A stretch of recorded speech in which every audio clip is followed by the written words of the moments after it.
I know this Irish Whiskey Month, I've done a lot of spot whiskeys, and that's fair. But think of it from my point of view. I've gotten to drink the Blue, the Château Montelena, and now the Château Léoville Barton. So of course I'm going to be doing spot whiskeys. They're freaking delicious. So if you forgive me and stick with me a little bit longer, I'm going to review the last of my spot whiskeys, the Château Léoville Barton. Let's get into it.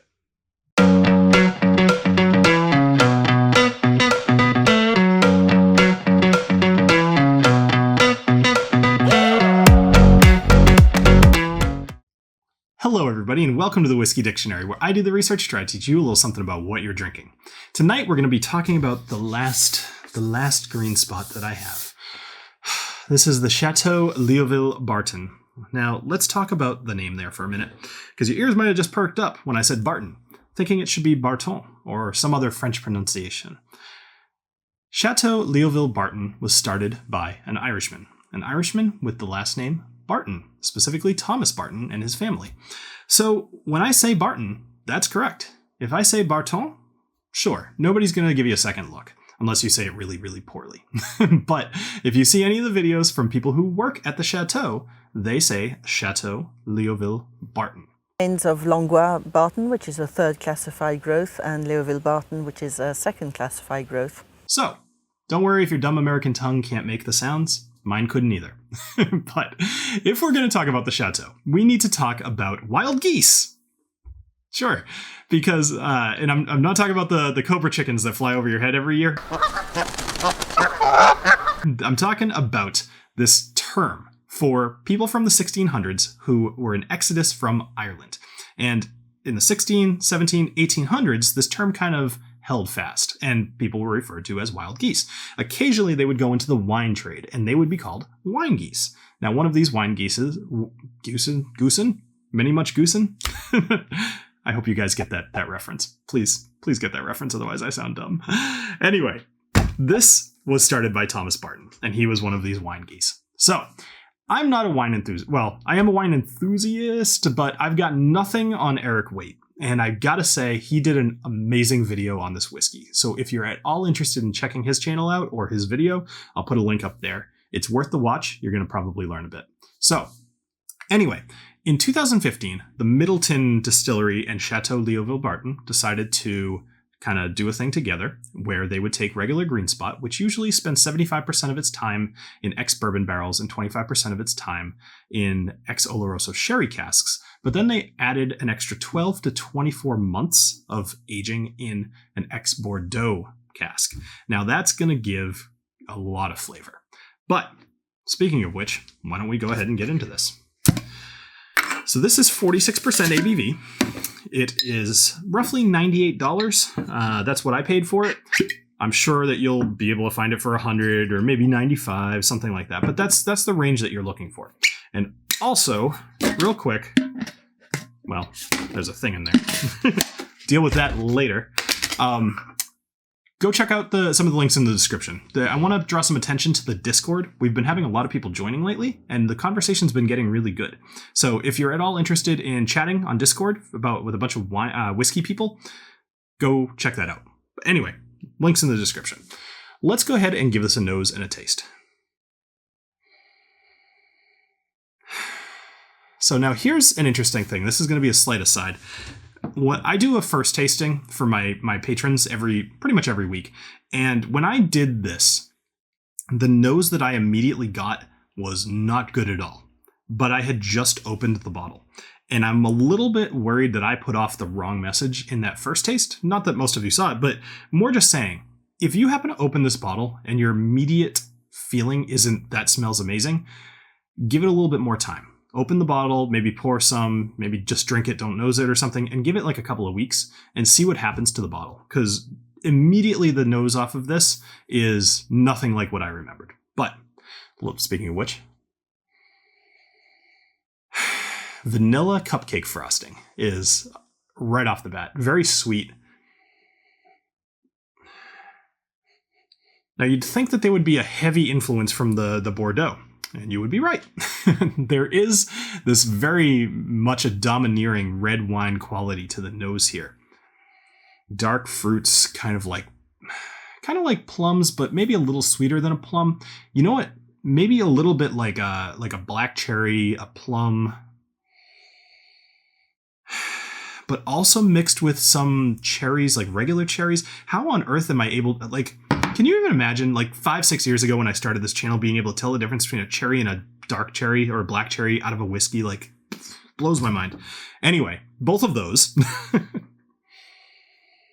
There's this waxiness to it, which is interesting. It's mingled with bananas as well, which is, there's just so much going on here. There's so much layering. I'm sorry I'm all over the place. I'm just kind of excited. I actually haven't even had a sip of alcohol or anything. I know sometimes I batch these, sometimes they're a little sloppy. I'm just excited about this whiskey. So maybe some blueberries? Obviously very berry heavy, and that's coming from the Bordeaux. If I think about the nosing profile of regular green spot, I usually get apples, pears, lemons, a couple of other things. But I'm not really getting those so much here. Maybe a little bit of apple if I really think about it. But most of this is being dominated by those red wine scents. All right. Shut up, Bill. Just take a sip. Here's to shutting up.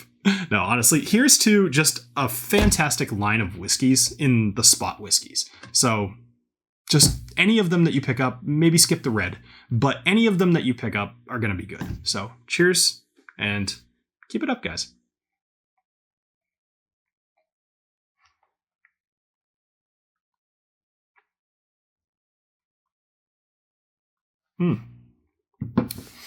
Again, very layered. So the first thing that you're going to get, ooh, the finish.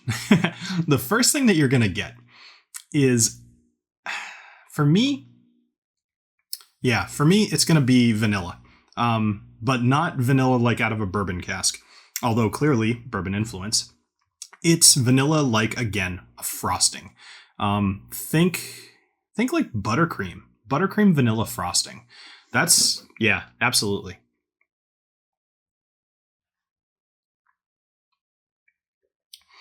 Toffee, a little bit of toffee, probably from the bourbon barrels. Not as much of an influence from the red wine as you would expect, but it's getting there. That finish that I mentioned during that first sip, what happened there is it was sweet, and then it medium bodied, almost to the point where I was like, yeah, maybe this isn't like that great. And then it was like, woof, you got like this third round of different flavors completely, and a little bit of ABV on there too. But that could just be kind of that first sip of the night. So let's talk a little bit more about the taste. So I need another sip.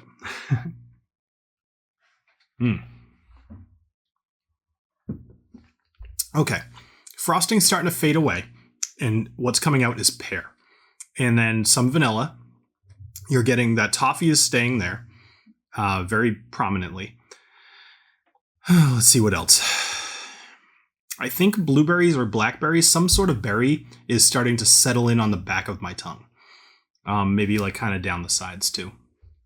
I would say that there's, in the finish, like right at the finish, there's almost a dusty quality, which is making me think of almonds. Yeah, it's almost making me think of almonds, like sliced almonds. So I guess sliced almonds. I'm trying to think if there's anything else here. I feel like there is. And what I'm fearing is that I'm not picking up as many of the red wine notes as I should. Or as I could, I should say. I don't care what I should do. I feel like I can get more out of this.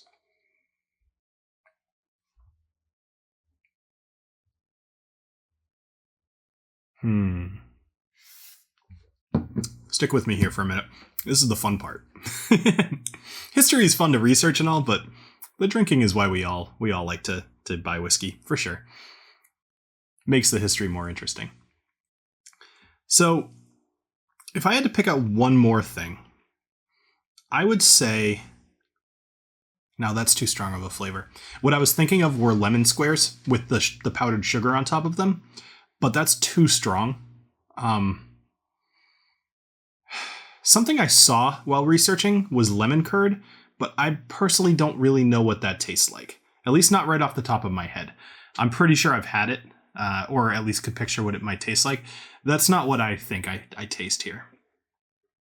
So I don't know. I guess I'll leave it with those lemon squares, but just give the caveat that it's not nearly that potent in the flavor.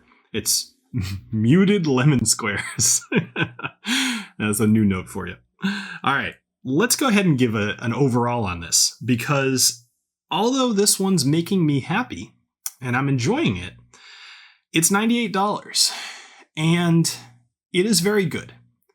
However, the Château Montelena, in my mind, is better, and it's like $30 cheaper, at least in near me. So that's where it's tough. If you have just the regular green spot, you're going to love the regular green spot. If you have the Château Montelena, again, caveat being my tasting notes, if you tend to align with me. So Château Montelena is amazing. Green spot is amazing. Blue spot is amazing. Yellow spot is amazing. This, I feel like I'm slightly in the minority here. Everywhere that I looked, everybody was giving this like 95s, 98s, amazing, best green spot there is. I disagree. I think the Château Montelena is still my favorite. And for the $30 price increase for this, if you can get your hands on it and you're really interested in tasting it, you are going to do very well with this whiskey. It is not bad by any means or any stretch of the imagination. In fact, I'm sure you saw how much fun I was just having with that nosing and tasting. It's good. It's really good.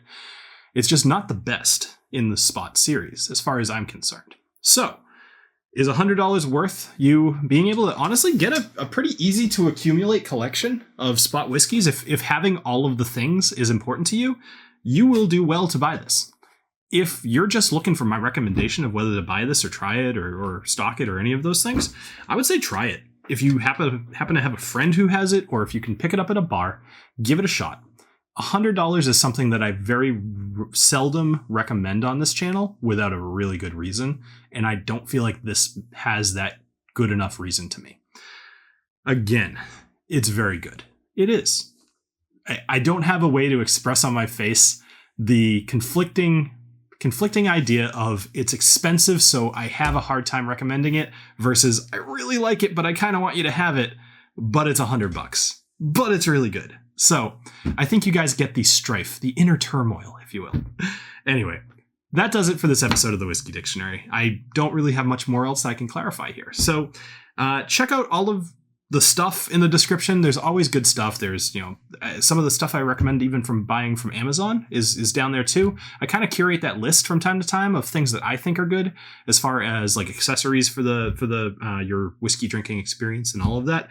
But anyway, I think that does it. Go check out the Patreon. There's lots of good stuff there.